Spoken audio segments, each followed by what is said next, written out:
Hello fellow old schoolers. So here's a game between the Big Bad Boogie deck, Mono Black, versus Erhnam. And the Big Bad Boogie deck is actually the evil twin of the Quick White Weenie deck that we saw earlier. There's a game with that deck recorded on video number 40.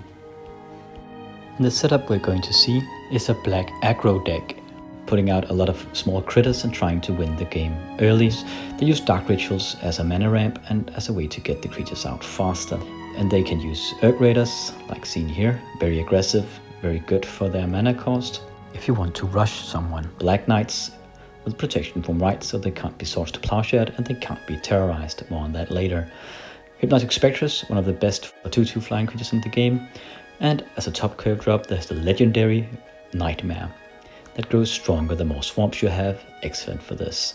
Drudge Skeletons form a defensive backbone of the deck as they can regenerate after blocking, and Royal Assassins can slice up any attackers that dare to tap and can also be used as removal in combination with Nettling Imps that forces the opponent to attack.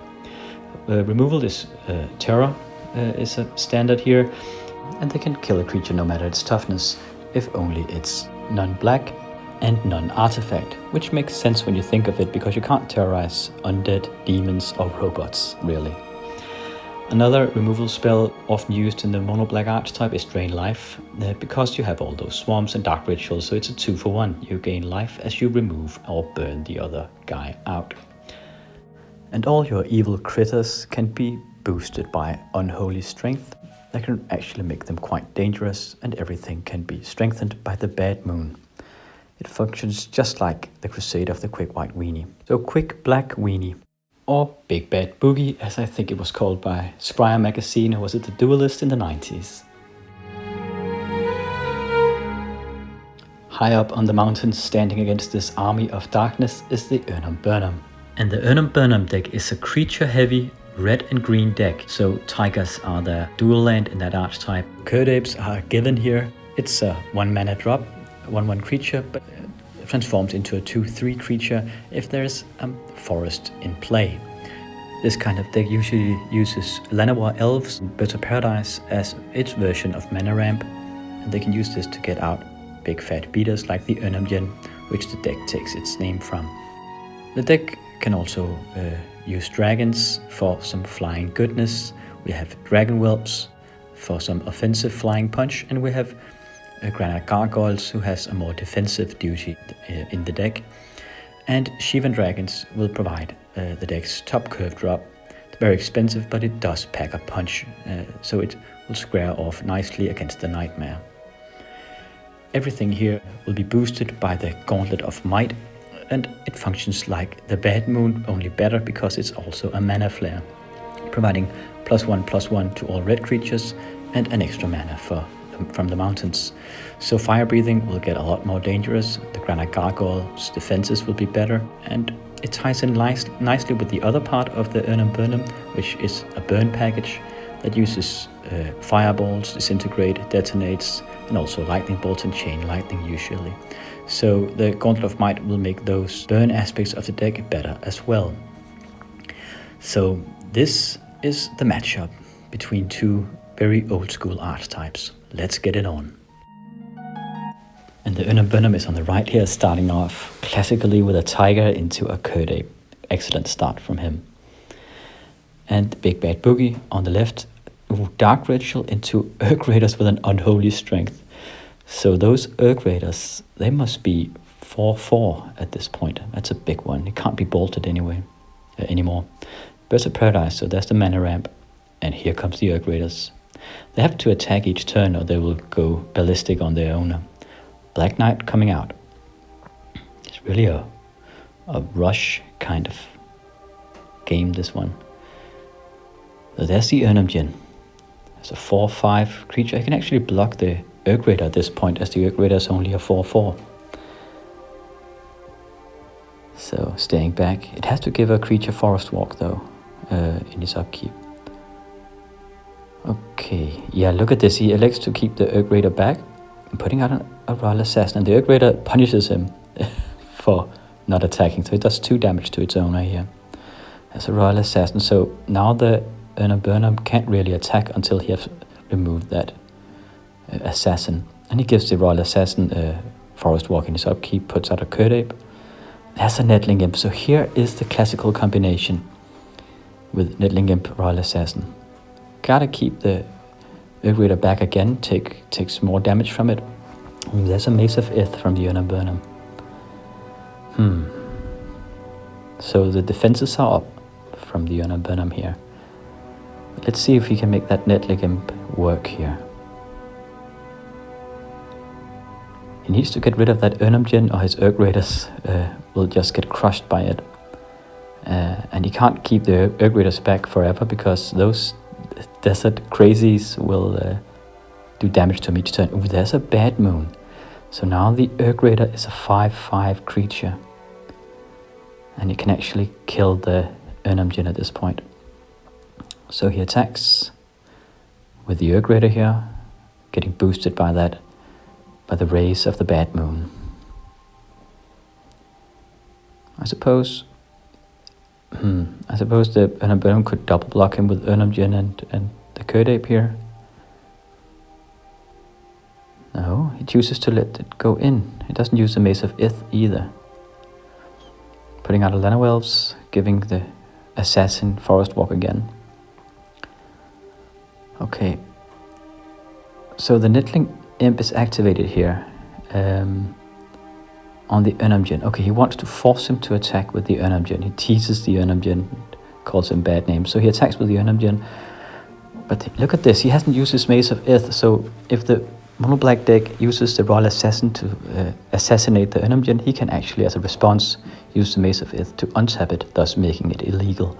So the Mono Black deck actually has to take it on the chin here. And after the attack phase, he can slice it up. It's all a waiting game, because if the Erhnam Burnham chooses to untap it now with the Mace after the attack, as a response, the Assassin can just kill it, so he can't use the Mace of Ith. And here goes the Royal Assassin just stabbing that Erhnam Djinn in the back. Not a very nice thing to do. Okay, so, another Royal Assassin. It's like a cult of ninjas. And he attacks with the Urg Raider, and the Erhnam Burnham makes him go lost in the maze here. But that combination with the Nettling Imp and Royal Assassins is really, really evil at this point. Now he teases the Ape to attack. And he doesn't need to use the Royal Assassin. He can just block with the Urg Raider, as he does here. Remember, that Urg Raider now is 5/5. There goes the Ape. He got overconfident, made overconfident by the Nettling Imp. There's another Ape out there, though. Now he attacks, and there's a Mace of Ith. There's a Hypnotic Spectre, so more and more evil creatures are coming out, and they're all boosted by that Bad Moon there. Okay, a Lightning Bolt destroying the Nettling Imp. I think that's the correct target here. Before it dies, it teases the Granite Gargoyle. It attacks and gets sliced up by the Royal Assassin. He could have used the Mace of Ith there, but if he had done so, he would have been open for attack.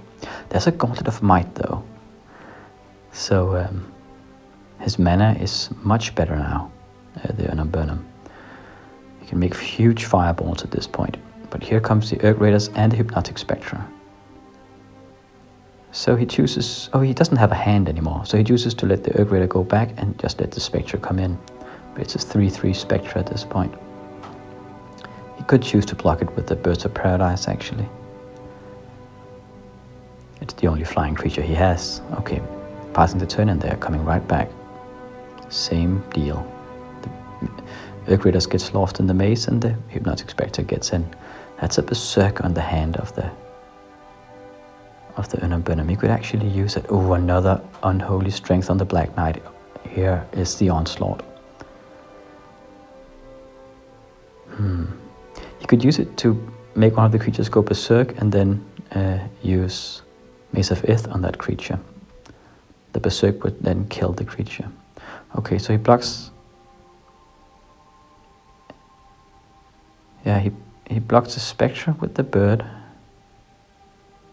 Berserks the Urg Raider, and then maces it, so it doesn't do any damage. It just goes berserk in the maze and dies out.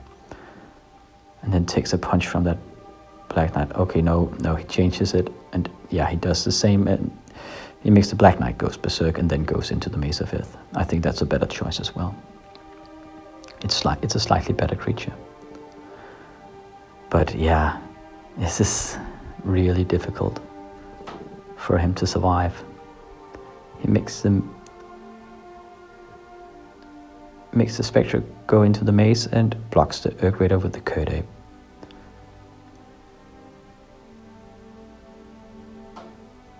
And still, he loses a creature each turn this way. He needs to draw something big, like a huge fireball, to remove all the creatures. There's an Erhnam Djinn though, but it's not strong enough. It can't handle that Urg Raider. And as it draws a paralyze on it, so now it taps, and here's the Royal Assassin. Slice and dice. And now he attacks with everything. Remember, those assassins, Royal Assassins, are actually 2/2 at this point. So he blocks the Spectre, lets the Urg Raider go back, and takes 2 points of damage from that Royal Assassin. Yeah, and then forfeits the game. He didn't draw a fireball here. That was his only out. Not even an earthquake could help him, because it would kill him. So here's round 2 after sideboard. There's the Mox again from the Erhnam Burnham. Okay, so Lena Welv, so that's a lot of mana early on. The big bad boogie has a Black Knight getting out. There's a Tiger from the Erhnam Burnham and an Erhnam Djinn.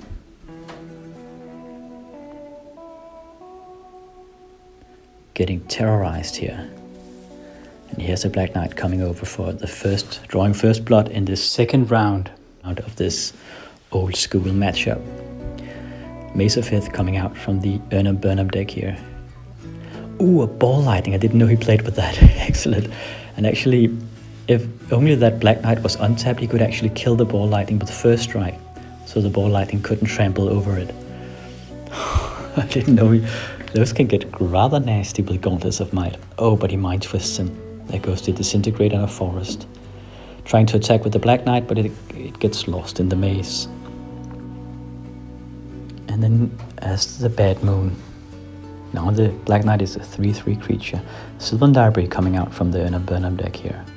It's a bit of a standstill, so he needs to dig. Oh, and there's an Infernal Tome for the Big Bad Boogie deck. Now both players can read in their various libraries. Draws a card with the book. There's an Erhnam Djinn on the Erhnam Burnham side, paralyzing the Erhnam Djinn. It's a cool card in the early parts of the games here, because he has to use an entire round just to untap it. I think he should though, but he knows what's in his deck, so you might want to get something else in. Okay, so he lightning bolts the 3/3 Black Knight and then attacks with the elf, coming over, poking him with his elf spear. 4 mana, and they are the Urg Raiders. They are now 3/4. And he untaps the Erhnam Djinn, so now I can block that Urg Raider if he wants to. He had to give the Urg Raider a Forest Walk actually, so I can't block it. Dark Ritual, wow, that's something big. Another book, and then a Royal Assassin. So he attacks. Yeah, he has to use the Mace of Ith because the Urg Raider now has Forest Walk from the Erhnam Djinn, but he can choose to give the Royal Assassin Forest Walk now in his upkeep. I think he does so. So next turn he'll be able to block the Urg Raider with his Erhnam Djinn. Yeah, there he goes. The Assassin has Forest Walk now. But he can't really get in as long as that Assassin is there. He can't attack with any of his creatures. He needs to get rid of it. The Dragon Whelp coming out. 2 books from the mono black deck, and it's not a bad idea to play with those in a mono black deck. Some players use greed instead in order to transfer life into cards, and they can regain those life with the drain life. So what? So okay, so he attacks with the Urg Raider and he makes it go into the maze. He should block with his Erhnam Djinn instead. Next turn he'll be forced to, because he has to use the Maze of Ith on the Spectre. Oh, so he casts Tranquility, getting rid of the his own Sylvan library, but also the Bad Moon and the Paralyze. So the black creatures are a lot more manageable here, but look at that. Mono black deck just reads and reads and reads in those books. Has a lot of mana in that deck. What's that? I can't see what that is. I think it's a Bad Moon. Okay, so he attacks with both. What? You need to block the Urg Raider with the Erhnam Djinn. Yes. And then... Oh yeah, great. And then he makes the Spectre go berserk and lets it get lost in the maze. Oh, the Royal Assassin could... No, yeah, he keeps back in order to keep the Erhnam Djinn at bay. He could have perhaps sliced up that elf before it was his turn. Oh, but he suicides attacks. Okay, that's fine. Attacks with both the Dragon Whelp and the Erhnam Djinn. So the Erhnam Djinn gets assassinated and the Dragon Whelp gets in. There's another Erhnam Djinn. He could boost that fire breathing of the Dragon Whelp for a couple of more points of damage though. Chooses not to. Perhaps he has something in hand. And oh, that's a lot of card advantage for the mono black deck. He just reads and reads and reads in those books. There's a skeleton coming out. He can't regenerate this turn though. And a Hypnotic Spectre with a Dark Ritual, I think. Okay, there's the Gauntlet of Might. Now there are a lot of mana on the Erhnam side. And that Dragon Whelp is a 3/4 creature at this point. But he needs to do something. He needs to draw Shatters that detonates on those books. From the mono black deck. Paralyzing the Dragon Whelp and then assassinating it. Some decks actually use Icy Manipulators in this setup. They work wonders with Royal Assassins as well, tapping a creature and slicing it at the end step of the opponent each turn. Okay, so he attacks with the Erhnam Djinns. I'm not sure this is a good idea, just blocks and regenerates.